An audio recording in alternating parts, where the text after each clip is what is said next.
Hey everybody, welcome back to Old World Legends, where we focus on growing the community. I'm your host Mike, and with me as always is Evan.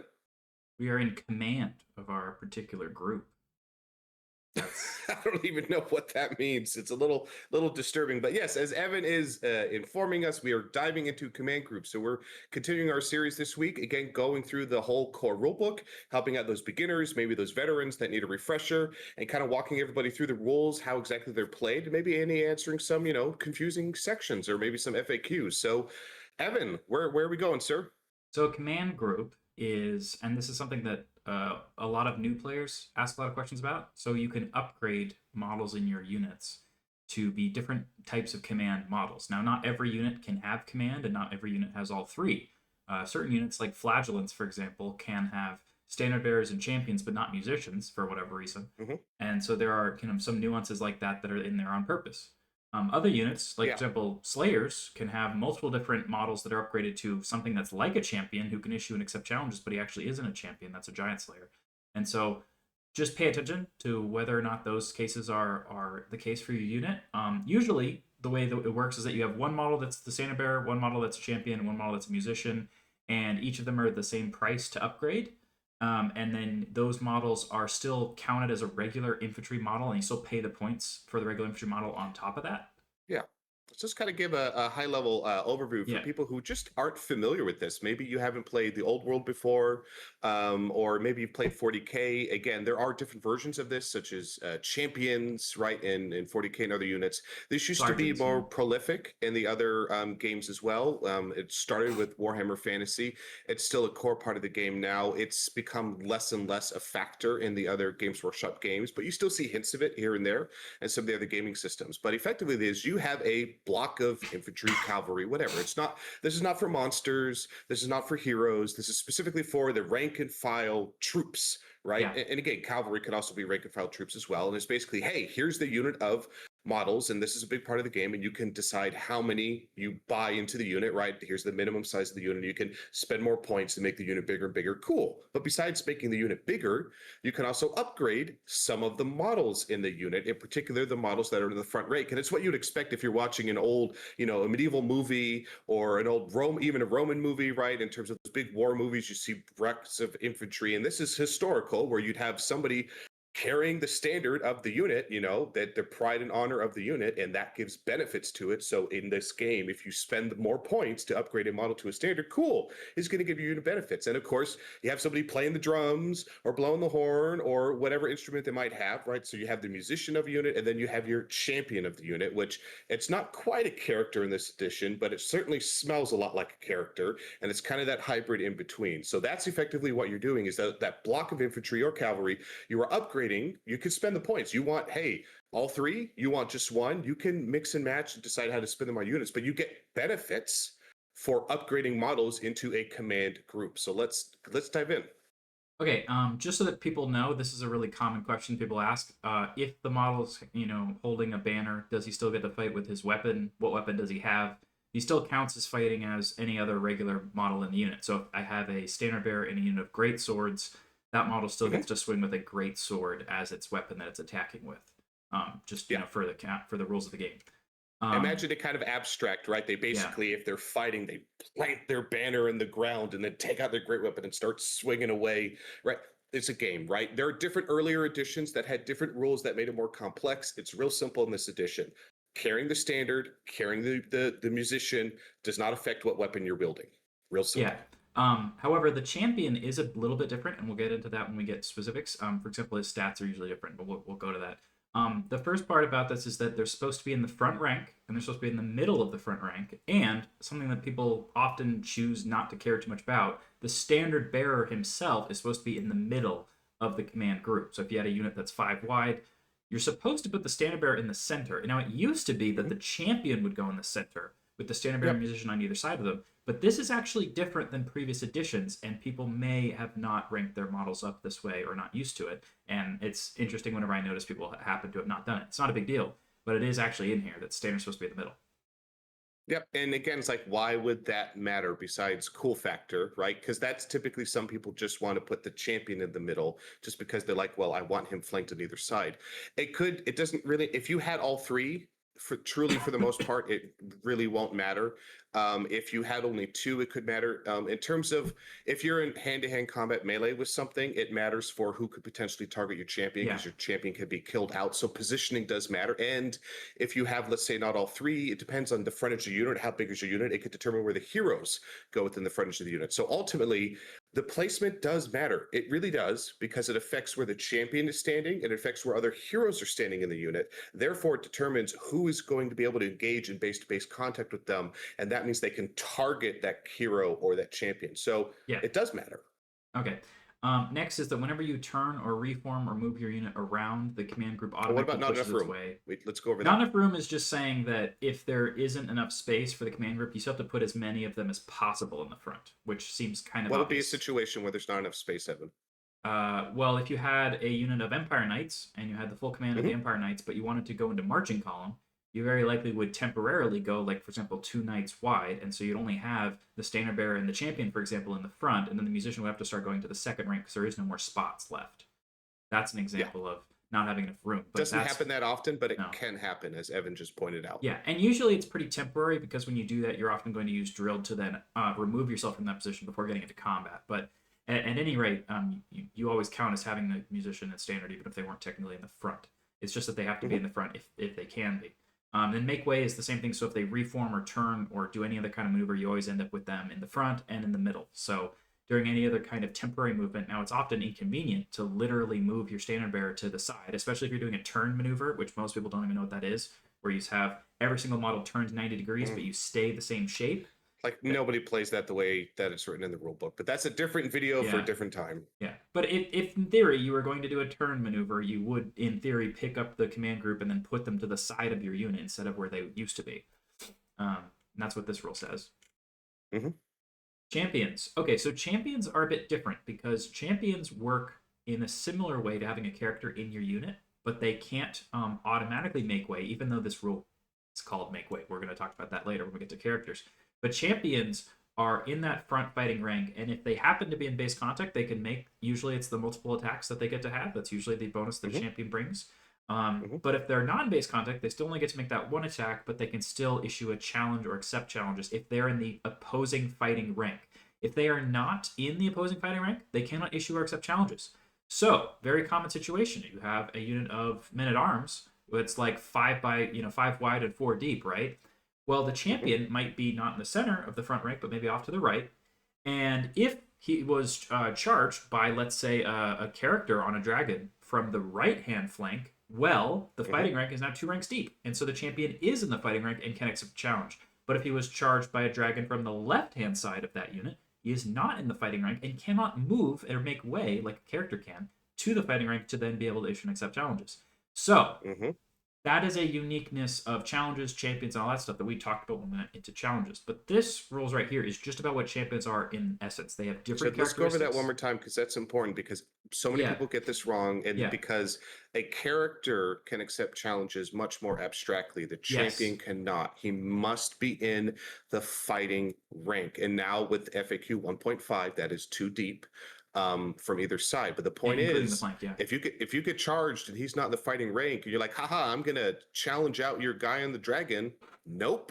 You can't do it because yeah, you're not in the fighting rank. And guess what? That champion doesn't get to move over. So he's not going to get to do it next turn or the turn over. The only way he would be able to then do that is if your unit lost by fallback in good order, you ran away, you turned around.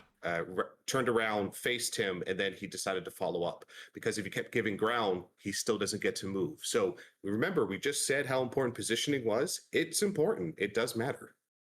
Yeah, and it's important also that you still have to try to be in the front, so you can't put your champion like in the second rank so that he can't get attacked or anything. He No still goes to the front. shenanigans. So the rules here are mostly like these kind of rules are mostly so that you don't have shenanigan situations where it's like, oh, my important champion who has, let's say, like the Iron Drake gun gets upgraded to be the big cannon gun, right? And it's like, oh, I Yep. don't want him to Yep. get hit, so I'll put him in the second rank. Like you can't do that, and these are the rules for Can't why you do it. can't do that.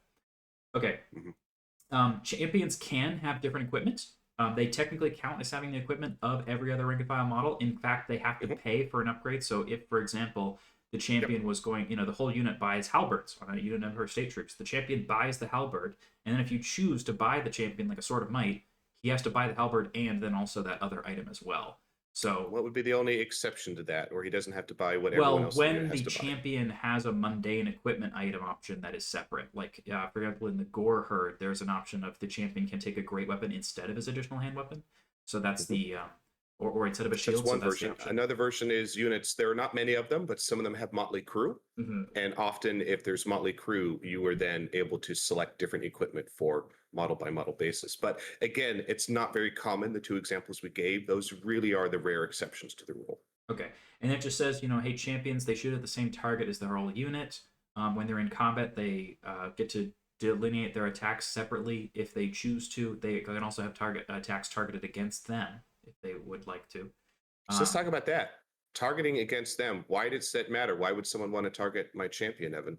well, the champion can potentially have unique magic items. For example, he could have an Hmm. obsidian lodestone that gives you magic resistance, or he could have, some other kind of item that would potentially be useful Yep. in the combat, or could, potentially change something later down the track. Or maybe you just want to target the champion so that he then doesn't exist for the purposes of swinging back at you. Because if you kill Hmm. all the rank Or bio models, don't get two attacks. It's yeah, sometimes some champions and some armies have a higher leadership, yeah, so you could drop the leadership of the unit. So there's a yeah, bunch of reasons. So the point is, he's unlike, similar to a hero in combat. If other models in the enemy side are in base to base with him, diagonal counts, they could choose, I'm going to direct X, whichever, however many of those attacks they want at the champion. Now, there's no overkill. So if you did 3 wounds to him and the champion only has 1 wound, those excess wounds are lost. It doesn't go into the unit. But yeah.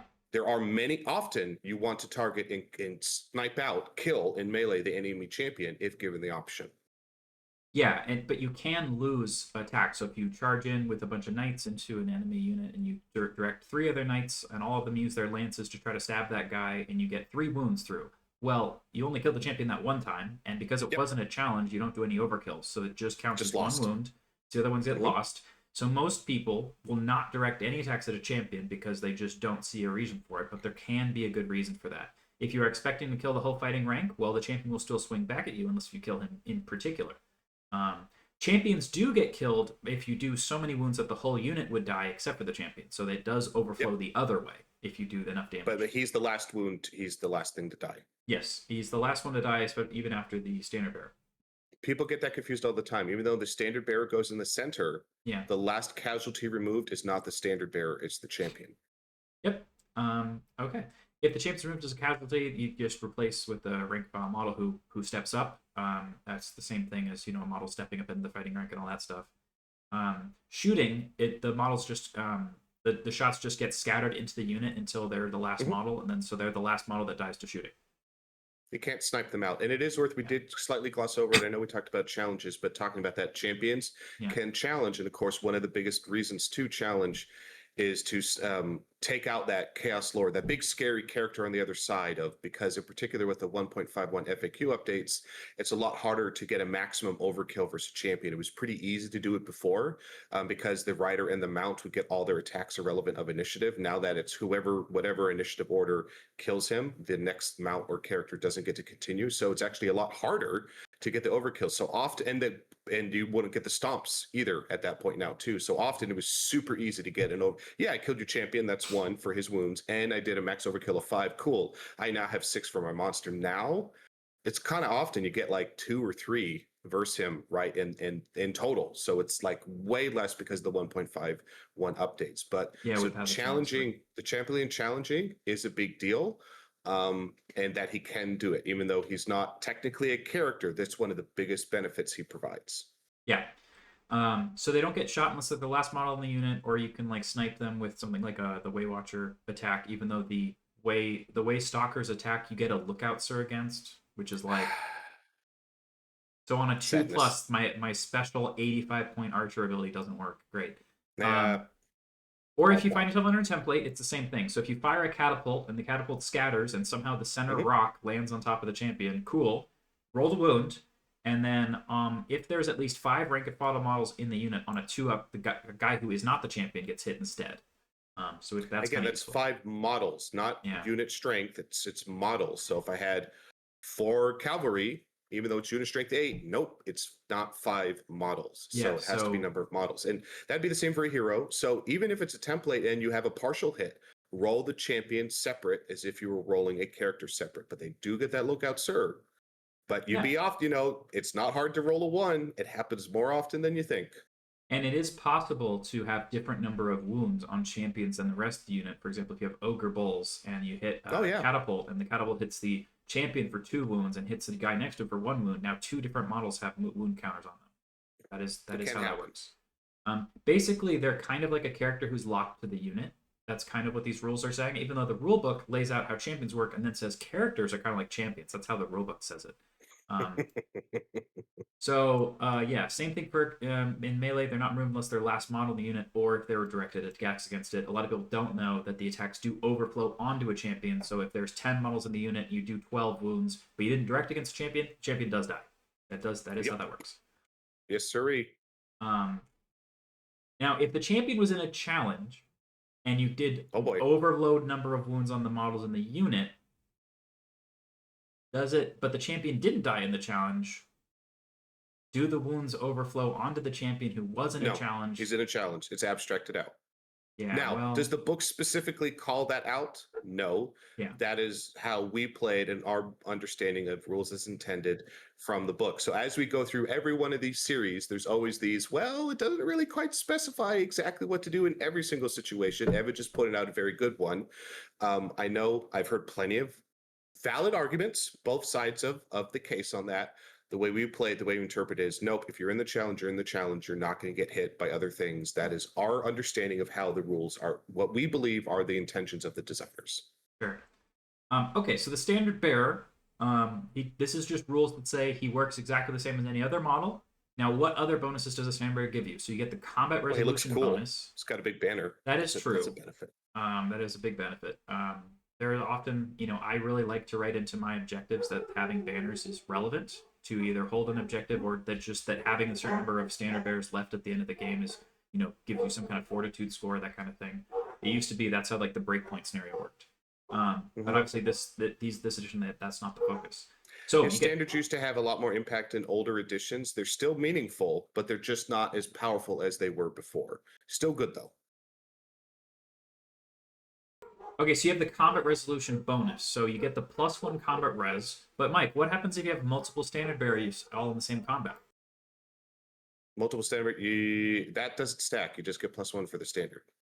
Exactly. So it does say that over in the combat resolution section, where if you have multiple units, they all have they all have banners. You can only count that once.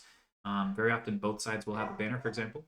And then you have the battle standard bearer, that counts separately. So you have the battle standard and a regular standard. So remember, always count those things separately. And this is where people will get confused because closed order does stack for multiple units, but standard bearers don't stack. And that's just really confusing. And people trip up on that all the time, especially because, standards don't stack unless it's the battle standard bearer, and then you can have +1 for the battle standard bearer, +1 for your standard. And then more often people will take a magic banner that also gives you another +1. But so close order does stack. If you have multiple units that are at 1.51 unit strength 10 or more, cool. You can claim multiple +1 for close order. Only +1, doesn't matter how many standards you have. The exception of a standard plus a BSB, you can get +2 in total. Okay, so the downside, taking a standard, is that if a unit with a standard is destroyed, so all of their models are killed in close combat, or if they are run down because they were fleeing, then you give up victory points.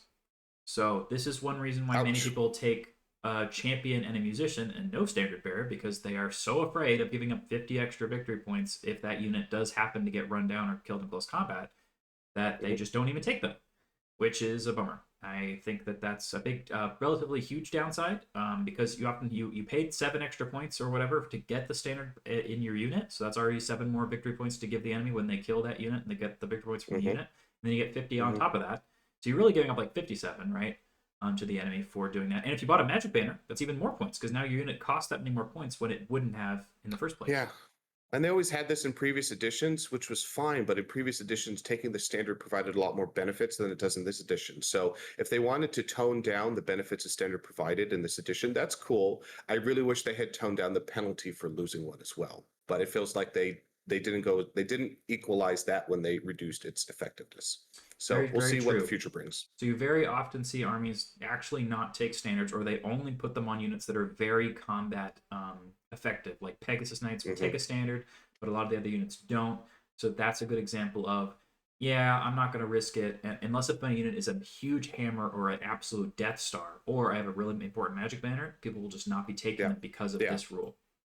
It's like an example in my Orcs and Goblins army. Like I'll put a standard on the Black Orc unit, but Yeah. I'm not going to put a standard on the Night Goblin unit because I'm like, yeah, they release their fanatics, and after that they just die. Why bother giving up more points? Because that's the way this edition is written. Um, The reason why it used to not be the case is because if you won combat by even a single point of combat resolution, the other person would take a leadership test with usually at least that -1 because that's how much you lost by, and then they would break Hmm. and flee. And so even winning by 1 or 2 points or getting those extra, little ticks here and there would be all you would need to potentially have the other side break and run away and get run Yeah, down. in So it previous would it editions. would more often lead to several 100-point victory point swings when you got the combat res higher than the Yeah, enemy. Now with Steadfast or the pseudo version of that, which is Fabigo, you don't necessarily have that level of risk anymore. So if I'm not risking running away, if I lose combat by 1 or 2, then instead I'll just not give up the victory points when I eventually die. So yeah. that's the new Which I the think new is actually calculus. better for the game. That is more enjoyable, but I wish standards had a more of an impact. And that was a big change. Well, we can have a hot discussion about that later because, Mike, the fact that you have a very consistent result with break tests is one thing that highly leans people into taking Death Stars. Because my one big 800 point or 1,000 point unit is so likely to not run away that I can stick more and more characters, more and more points all into this one big hulking blob. Instead of the 6th edition system, which is okay, every single unit is a huge risk to just run away and die at any moment. So I better take multiple smaller units to spread that risk out. So True, that's the but there's pro and multiple con. ways you could Yeah, address that issue. yeah, You're not wrong, but I'm yeah. just saying there's not one solution. Unit But size yeah, maybe caps. maybe we do another video just talking about that and going through that. Sure. That sounds like a fun conversation. All right, so standard bearers are removed only after every other rank and file model's gone, other than the champion. So he's the second to last guy to go. Um, Yep. that's what it also says here. Sorry, musician, you die first. Yeah, so the musician is well, I mean, a regular rank and files go, and then the musician, and then the standard, right? Hmm. So what does a musician do? Well, this one is forgotten by many people much of the time because it's not I do more damage. It's not I have higher combat res. It is some side grades. Okay. At best. So first of all, if you have a musician, because I'm going to focus on this one first, and you want to do a march test, which by the way, if people don't even remember what march tests are, if you try to march and enemies are within 8 inches of you, you have to take a leadership test.